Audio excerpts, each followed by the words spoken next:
And hello everybody, welcome back to the channel.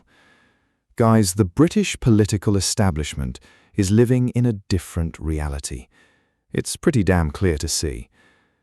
This morning, while most of you were getting the kids ready for school, putting the kettle on, or maybe stressing about the energy bill that arrived through the letterbox, a man named Hadi Al Adeed, a Sudanese national, reportedly a former police officer, who waltzed into this country in February 2023, was sitting in a courtroom in Belfast, charged with the attempted murder of a 44-year-old man named Stephen Ogilvie, a man who has now lost an eye, a man who was reportedly nearly decapitated on a residential street in North Belfast on Kinnaird Avenue on an ordinary Monday morning.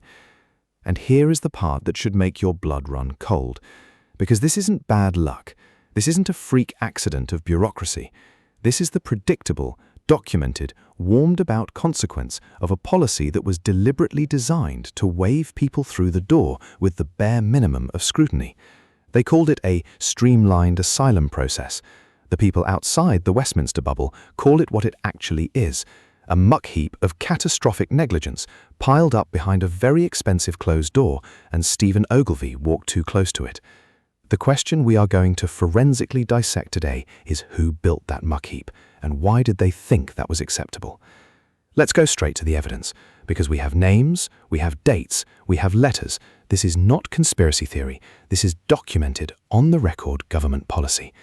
The key figures in this scandal are three former Conservative ministers: Rishi Sunak, the then Prime Minister, who was under enormous political pressure to clear a 92,000-case asylum backlog that was hemorrhaging public money and hemorrhaging headlines; Suella Braverman, the then Home Secretary, who was publicly performing the role of the tough-on-borders bulldog while simultaneously presiding over a machine that was stamping approvals at industrial speed; and Robert Jenrick, the then Immigration Minister, whose own hand signed the letter that tells you everything you need to know.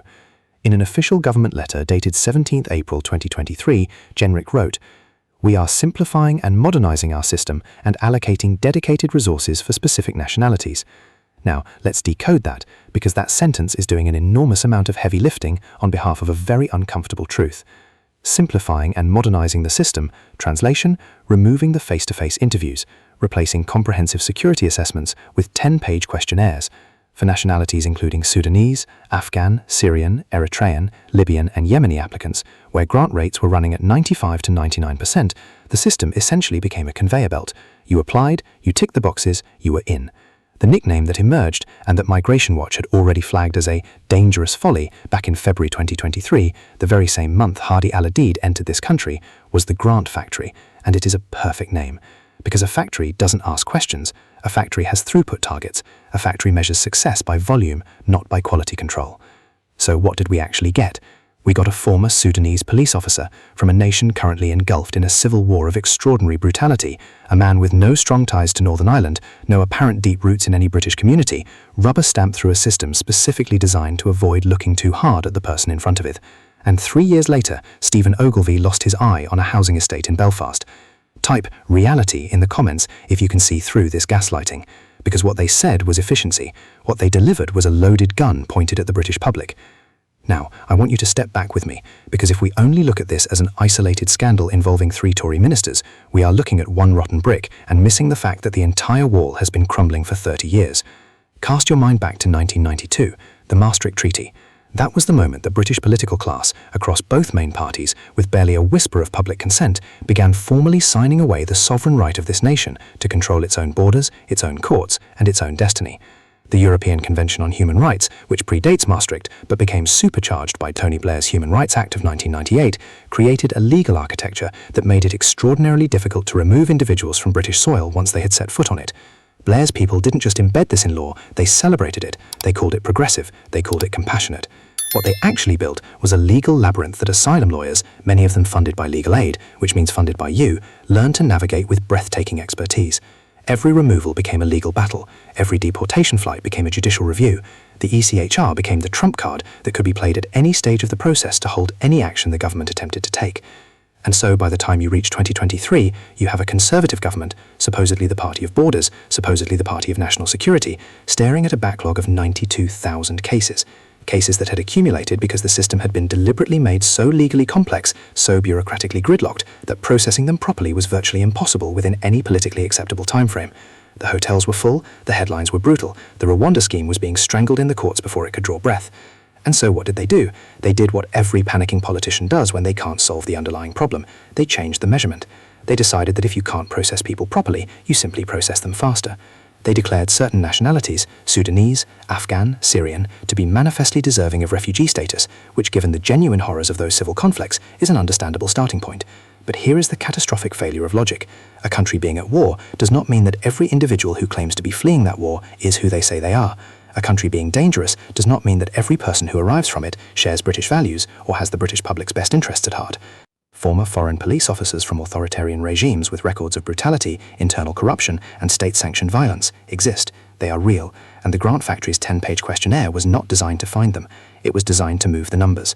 This is what 30 years of managed decline looks like. The management of this country has been systematically firing the original owners, the British people, from their own nation, replacing the social contract of we protect you, you obey the law, with a bureaucratic machine that protects its own throughput targets and leaves Stephen Ogilvie to bleed on a Belfast pavement. Now, let's talk about the thing that really makes the pub go quiet, the two-tier system, because it is real, it is documented, and it is infuriating. Imagine you are a market trader in Wigan. You've had your pitch for 22 years. Your father had it before you. You sell British-grown produce, you pay your council fees, you comply with every regulation the local authority throws at you. Last year, the council, citing new licensing guidelines and a sustainability audit, hit you with a £3,000 compliance bill that you didn't see coming. You contested it, you filled in the forms, you went to the meetings. Nobody listened. You are now seriously considering whether you can keep the business alive. Or imagine you are a pensioner in Blackpool. You worked 40 years as a nurse, you paid your national insurance, you played by every single rule. Now you are sitting in a house where you cannot afford to heat the upstairs rooms in winter, waiting to see whether a means-tested benefit cut is going to take another chunk out of the modest dignity you thought you had earned. The government told you that hard choices must be made. Or imagine you are a veteran, served in Afghanistan, seen things you cannot describe, came home and got on with it. You apply for supported housing. You're on a waiting list. You've been on that list for 18 months. Now, contrast that with the case of Hadi Al Adeed. Entered the country, submitted a questionnaire, not a full interview, a questionnaire, granted refugee status within weeks, given leave to remain until 2028, housed, supported, and then, on the 9th of June 2026, charged with the attempted decapitation of a British man on a British street in possession of a knife with additional charges of threats to kill. The patriot fills in the forms and gets fined. The veteran waits on a housing list. The pensioner chooses between heat and food. And the system, the same system that cannot process a planning application in under 6 months, the same system that cannot fill a pothole without 3 separate committee approvals, somehow found the time and the dedicated resources to fast-track this man in. Why does the system bully the patriot while ignoring the radical? That is not a rhetorical question. That is the central question of British politics in 2026, and the mainstream media does not want to say it plainly. So we will. Let me know in the comments, have you felt the sting of this two-tier system in your own life? I read every single comment. Let's talk about the so what, because I know there are people watching this who are thinking, yes, this is horrific, yes, this is a scandal, but what does it mean for me, practically, in my town, in my street, in my life? Here is what it means. That we've got to the stage where the establishment no longer protects our borders, which is their job, until somebody's actually suffered and been seriously injured, lost one eye and possibly 2, and suffered the kind of injuries which are not associated with anything that I recognise when I was brought up in this country. So I think it's time we had a steward's inquiry. We need to know the facts.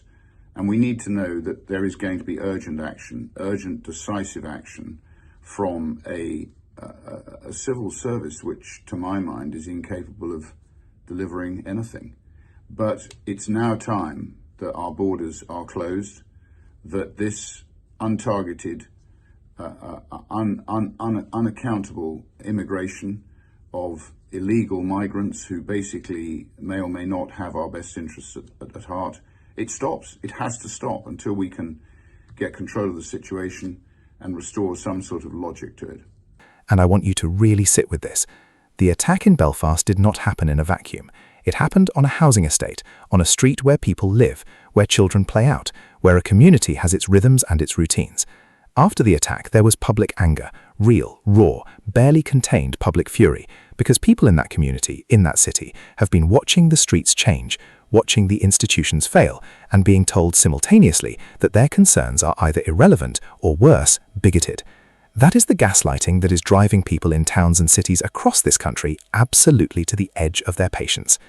And now let's extend the map, because Kinnaird Avenue in North Belfast is connected, invisibly but directly, to Wigan, to Kent, to Great Yarmouth, to every constituency where the same policy was applied, the same conveyor belt was running, and the same questions were not asked. How many people were processed through the grant factory? The system was in operation throughout 2023 and into 2024. The numbers are enormous.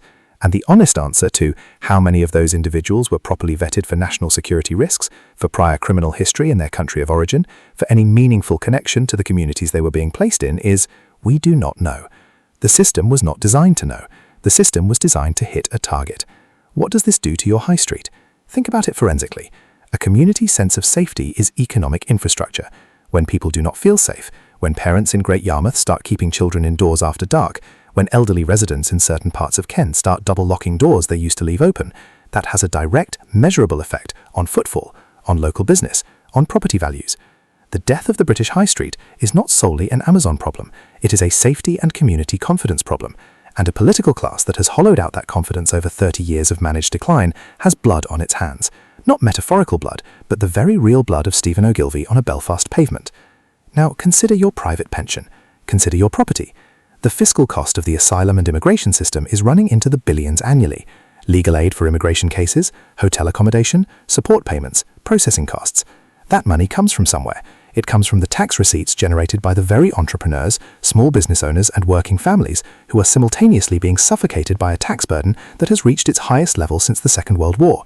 And if that chain reaction continues, if the spending continues, the taxes rise, the confidence falls, the businesses close, the house prices in working-class towns stagnate, then the private pension you have been quietly building, the property you have been carefully maintaining, becomes worth less in real terms every single year. Does that sound like a plan to you? Or does it sound like verbal baby food, warm, smooth, and utterly lacking in any nutritional substance? So what is the answer? Because I am not in the business of just throwing grenades and walking away. The answer is embarrassingly simple, which is why the political class finds it so terrifying. You need real people in positions of power, not career politicians who went from a PPE degree at Oxford to a researcher's job to a safe seat without ever running a business, managing a payroll, raising a family on an ordinary wage, or walking a beat on a difficult street. You need mothers who understand what it means to feel unsafe in a community. You need business owners who understand what a risk assessment actually looks like in practice. You need workers who understand that a border is not a philosophical concept, it is the line between order and chaos. The grant factory must be shut down permanently. Every case processed through it must be reviewed, not by the same civil service that Rupert Lowe correctly identified as incapable of delivering anything, but by an independent, transparent, publicly accountable process. The names, the dates, the decisions, all of it must be exposed to daylight. And for Robert Jenrick, Suella Braverman, and Rishi Sunak, the three architects of this particular episode of managed decline, the public deserves answers, not a press release, not a carefully worded statement. Answers, under oath, in public. Watch what the hands are doing, not what the mouth is saying. If you want the forensic truth that the mainstream media is trying to censor, hit that subscribe button right now. Share this with one person who needs to wake up.